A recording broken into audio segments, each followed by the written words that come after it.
জানুয়ারি আমরা যে নির্বাচন দিয়েছিলাম, নির্বাচন চলাকালীন সময়ে আমাদের দলের অঙ্গ সংগঠনের কিছু বিপদগামী কর্মী তারা এখানে বিশৃঙ্খলা সৃষ্টি করে ব্যালট বাক্স ছিনতাই করে নিয়ে যায়।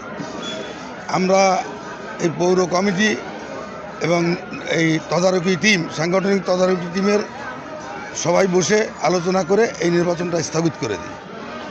যেহেতু জেলা সম্মেলন আগত, আমরা এই কারণে এই ওয়ার্ল্ডের সম্মেলন করছি আমরা আজকে এখানে আইন শৃঙ্খলা রক্ষাকারী বাহিনী, আমাদের স্বেচ্ছাসেবক, পৌর বিএনপির নেতৃবৃন্দ, উপজেলা নেতৃবৃন্দ এবং সকল স্তরের জনগণের সহযোগিতায় শান্তিপূর্ণভাবে এই নির্বাচনটা করছি।